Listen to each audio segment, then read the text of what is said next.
E aí pessoal, tudo bem? Eu sou o Ricardo Moreira, seja muito bem-vindo ao nosso canal.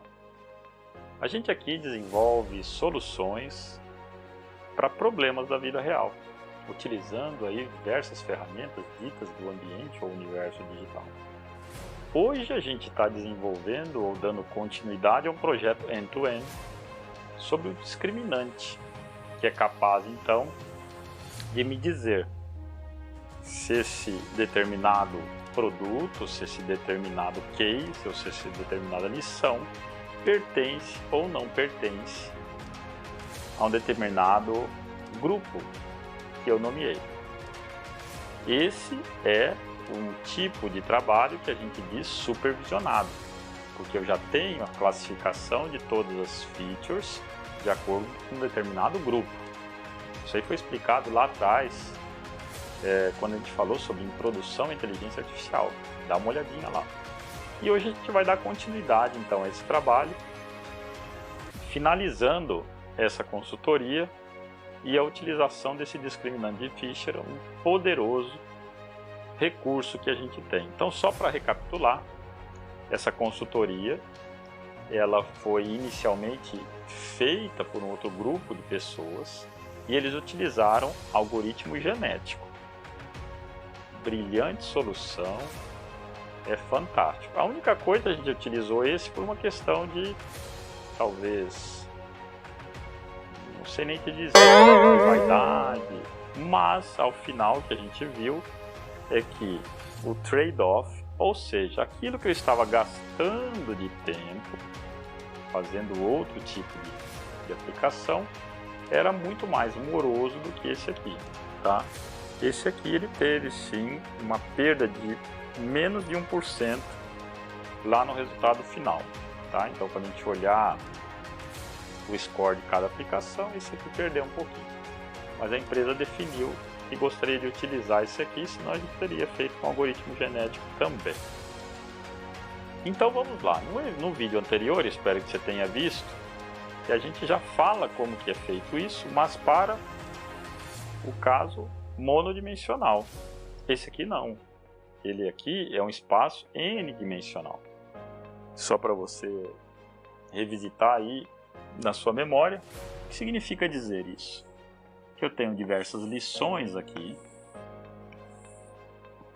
tá? Então eu tenho aqui empresa 1, a empresa 2, a empresa 3, a empresa 4, assim por diante. E aqui eu tenho as características desta empresa. Tá? Então eu tenho aqui faturamento, número de funcionários, porcentagem de endividamento segundo a receita que ela gera e outros dados, aí, número de funcionários e etc. E aqui o que acontece é que neste caso, a gente vai ver a aplicação, eu já normalizei para você. Como a gente não viu isso ia gerar um imenso problema para você. Entendeu o que foi feito, afinal a gente muda esses números com o processo de normalização. Aqui não, aqui a gente só vai dizer se sim ou não, tá? Então aqui a gente vai masculino, feminino e assim por diante, tá? E aqui a gente dá a classificação do camarada. Então grupo A, grupo B e assim por diante, tá? Só que isso aqui feito com discriminante de Fisher para esse espaço n-dimensional. E aí eu vou te colocar um case aqui, eu vou te dar as lições e hoje a gente vai conseguir entender porque que lá atrás eu disse que infelizmente nós somos muito ruins com números. Quando essa consultoria foi me apresentada, teve lá uma pegadinha durante a nossa reunião. Eu disse a você como que ela nasceu. Ela nasceu lá atrás, quando a gente conheceu o superintendente desse banco, de uma dinâmica que nós fizemos, que ele achou que fosse truque, ele é apaixonado por mágica. E aí ele nos chamou, falou, você não quer ir lá dar uma olhadinha nesse tipo de trabalho? E aí a gente começou a fazer esse trabalho junto com ele. Por quê? Porque existia ali uma zona de incertezas. E você vai ver o porquê que essa zona de incerteza existe. Você não vai entender exatamente o que acontece, mas essa consultoria aqui, ela foi realizada então desta forma, tá? Então este trabalho que nós fizemos hoje, ele vai contar com esse tipo de incerteza. E mais lá no final eu vou te explicar o porquê que gera essa incerteza e como é que a gente resolveu esse tipo de incerteza com os dados da própria empresa, tá? Eles tinham um tipo de processo e assim que eles implementaram a inteligência artificial, infelizmente a inteligência artificial tornou-se a tomadora de decisão, tá? Então, só para que você tenha em mente isso, então as features a gente vai fazer no espaço n-dimensional, tá? E eu vou explicar para você o que acontece. Essa empresa, o que acontece? Ela tinha um processo. O processo dela diz cedo ou não cedo, concedo o empréstimo ou reprovo o empréstimo. Então, a princípio, o que acontece? A decisão dela é um binário, é um 0 e 1, ou um A ou B. Mas o que acontece, pessoal, é que quando a gente vai analisar mais lá para frente, não é o caso hoje, tá? Não é o caso hoje. O que acontece aqui, tá? O que acontece aqui, tá? Olha só que curioso. Isso aqui é uma curva sigmoidal. E aí a gente foi conversar com várias pessoas para entender o processo. E nessas curvas sigmoidal, o que acontece, tá, pessoal?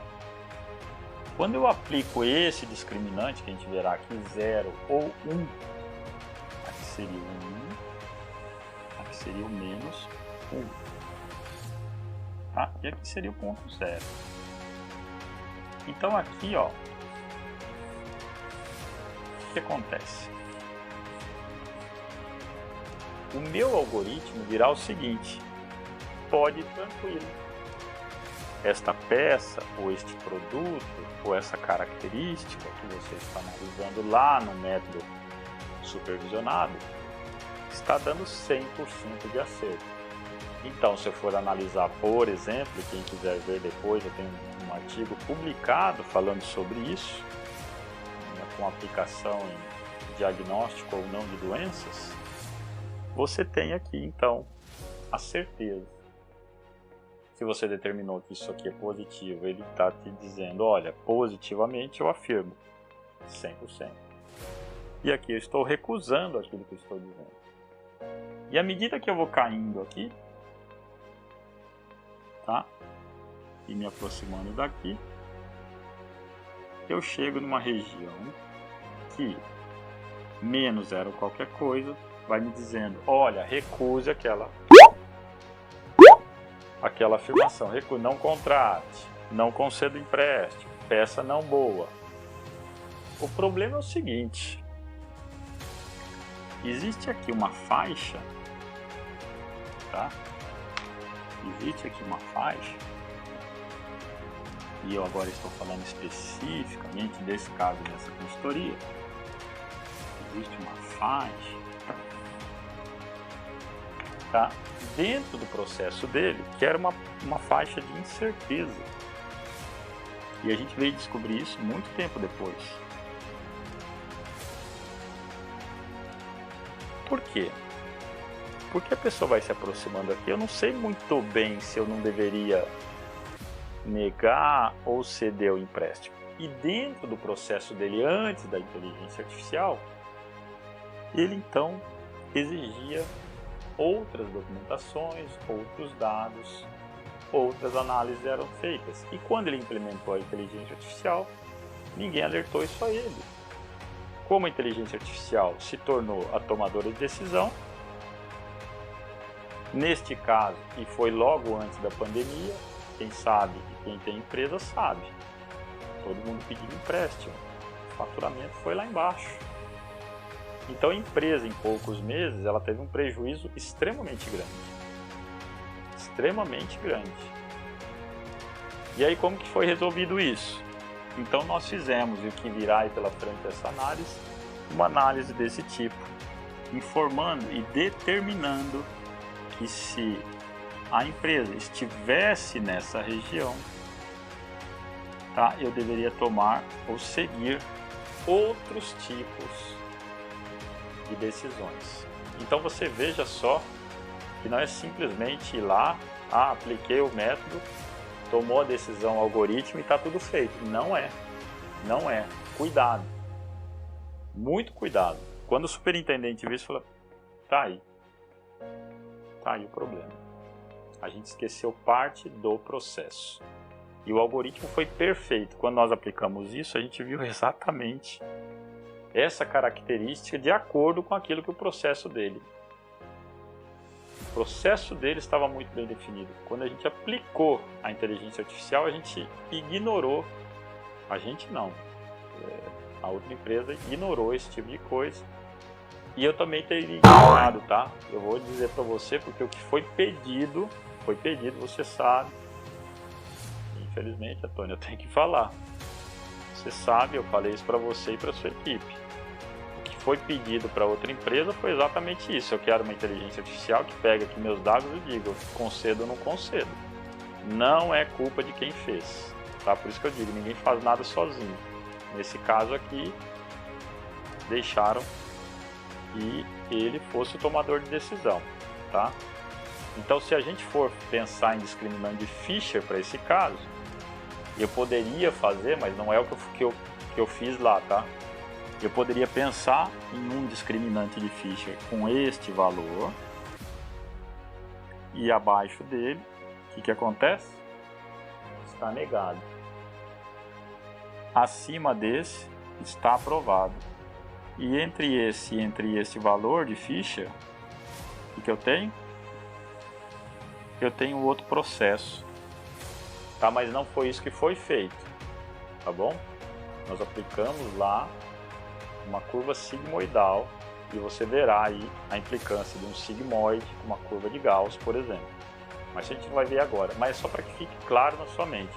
Cuidado, não vai sair aplicando isso aqui de qualquer forma não, tá? O discriminante de Fisher é poderosíssimo, não se discute isso, mas entenda o seu processo, tá? Não deixe a inteligência artificial se transformar no tomador de decisão na sua empresa. Este foi o problema dessa consultoria. Aí aqui você vai ver na prática, tá? Mas nós faremos. E aí que já vai seguir aí pela frente é um exercício que eu vou pedir para você. Me diga em que grupo você coloca, que é exatamente esse grupo aqui, tá? É exatamente esse grupo. Esse exercício que você verá, e eu estou colocando em case nesse grupo. E você me diz, por favor, onde que está. Vai colocar aí no comentário, por favor, ajuda a gente. Você verá que é uma zona de incerteza mesmo. Ele confunde a gente. Tá bom? Então vamos trabalhar? Tem muita coisa legal aí vindo pela frente. Valeu, vamos lá, vamos trabalhar. Então aqui, meu amiguinho, vamos aqui para o caso do n-dimensional. Esse caso aqui é importante por duas coisas.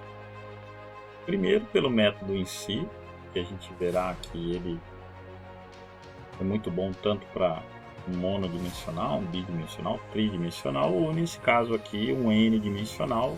Especificamente a gente está tratando de um dataset com 5 features e duas classificações apenas, A e B. Mas o que eu quero alertar é o seguinte, eu gostaria que você, olhando para todos esses datasets aqui, e por favor entenda o seguinte, esse dataset poderia ser feature 1. Como eu disse a você, eu não vou trazer os dados com necessidade de normalização. Depois, mais à frente, a gente voltará, sim, com esses dados reais, mas para o caso onde a gente necessita normalizar. Então, aqui é simplesmente um binário, tá? Uma planilha onde a gente tem features binários. Casados? Sim, não. Tem filhos? Sim, não. Tem emprego? Sim, não. E assim por diante. E por que eu fiz desta forma? porque eu gostaria muito que você, olhando para todas essas características, que você me respondesse isso aqui. Este novo caso, essa nova pessoa que está solicitando empréstimo, ela pertence ao caso A ou ao caso B? Você poderia me responder? E aqui vai ficar muito claro o seguinte: nós não somos bons em números e por isso que a gente precisa deste tipo de ajuda para tomar decisão. Ajuda, não é para ele tomar a decisão por você. Mas analise aí, veja isso. Temos 5 features, eu gostaria que você colocasse ali nas interrogações, responde aí. Você colocaria este novo caso como sendo A ou B? Tá? Olhando simplesmente. Então vamos lá, como eu falei para você, vai ser um cálculo muito rápido. O que muda do caso anterior, onde a gente tinha um monodimensional? Quando a gente trata do caso monodimensional, a gente tem um caso de variância. Para este caso aqui, a gente verá nos próximos vídeos, a gente precisa tratar também de uma outra coisa que seria a covariância. A variância é o caso particular da covariância realizado por um único feature. O que significa isso? Que quando eu tenho a variância entre duas features, eu chamo de covariância. Quando eu tenho a covariância de uma única feature, dela com ela mesma, então eu chamaria de variância. Tá bom? Então é só isso. Vamos lá para os cálculos. Não muda absolutamente nada. Veja só o poder desse discriminante criado por Sir Ronald Fisher. Não muda absolutamente nada. Tá? E aqui você verá que nós estamos falando em covariância e não em variância. E aí a gente então calcula o que seria aquela fronteira de Fisher, nesse caso menos 1,16, e a gente calcula para cada uma das lições, cada caso. E olha só como que ele é brilhante. Ele coloca todos os casos As como positivos. Poderiam não ser, tá, pessoal? Mas o que eu sei é que para casos onde sejam maiores que menos 1,16, ele será classificado como A. Para os casos em que são menores que 1,16, ele classifica como B. Está aqui todos os cálculos. E ele faz isso de uma maneira fantástica, brilhante. Não há dúvidas do que ele está fazendo. Tá? E aqui o cálculo. E aqui, pessoal, então ele calcula de uma maneira brilhante. E você colocou que ele seria para qual classificação? Ele calcula menos 8,86. Então esse novo cliente, essa nova peça, ela é do tipo B. Então você vê, pessoal, eu sinceramente, quando eu olhei isso aqui, eu coloquei do tipo A. Tá? Eu não sei você, mas por pura intuição, eu não fiz nenhuma conta, foi pura intuição. E não dá para fazer gráfico porque ele é n-dimensional. O que mostra o seguinte, pessoal, essa fronteira menos 1,16 significa dizer o seguinte, que eu tenho ali os valores, quando ele se aproxima demais dessa faixa aqui, ele me causa uma certa confusão. E aí eu não sei direito, estou falando monodimensional, que eu consigo enxergar isso claramente. Nesse caso aqui eu não consigo enxergar absolutamente nada disso, pessoal. Eu poderia dizer para você que isso aqui está muito próximo a essa fronteira, mas ele não está próximo à fronteira, menos 8,86. Está muito distante. Eu diria menos 2, como a gente está vendo aqui, sim. Esse é um caso que está muito próximo à fronteira, assim como estes dois casos aqui, ó, 0,12 e 0,18. Aí eles sim poderiam me confundir um pouco. Tá? Então lembre-se disso, nós não somos bons em números quando eu tenho que fazer esse tipo de coisa. E isso pode ser um problema sério, um problema grave. Aqui então, para te mostrar, a gente faz da mesma forma, lá com o nosso código. A gente tem todas as features aqui. A gente faz então a divisão das features, faz todos os cálculos, como te falei. E a gente então calcula esse f como sendo menos 1,002. Aqui, menos 1,002, será que ele calculou corretamente? Olha lá, classe A, classe B. E o novo caso, menos 7,5599. E de novo, eu volto a te perguntar, existe aqui uma divergência entre o Excel e o Python? Eu gostaria que você colocasse aí, qual divergência é essa? Por que essa divergência? Coloca aí, o que você acha que aconteceu? Nós veremos isso aí pela frente, você vai saber responder, vai saber, inclusive, refazer tudo isso. Eu não vou refazer, porque eu gostaria muito que você analisasse esse tipo de coisa. Se você não sabe o que faz, você simplesmente olha os resultados. Agora, quer fazer um ou outro, lá ou aqui, dar o mesmo resultado, é muito fácil. Extremamente simples. Então, olha aí, escreve para nós qual seria essa divergência. E mais uma vez, muito obrigado por assistir os nossos vídeos. Eu espero que você tenha se encantado com esse discriminante de Fisher. Próxima consultoria, uma consultoria brilhante e um pré-projeto extremamente poderoso. Você vai ver. Lá é uma das que eu me encanto demais, demais e demais. Então deixa o seu like, se inscreve no canal, compartilhe para os amigos, os inimigos e ajuda a gente aí, tá? É muito importante que você assista os nossos vídeos, que você deixe sua sugestão, deixe o seu like, diga aí o que você está esperando, o que você quer que a gente faça, diga aí quais são as suas dúvidas e é muito importante que você participe. A gente faz isso para você e por você. Por nós também, porque a gente precisa pagar contas também. Então, um grande abraço, deixe o seu like, se inscreve aí no canal, não deixe de se inscrever. E até o próximo vídeo. Até mais. Tchau, tchau.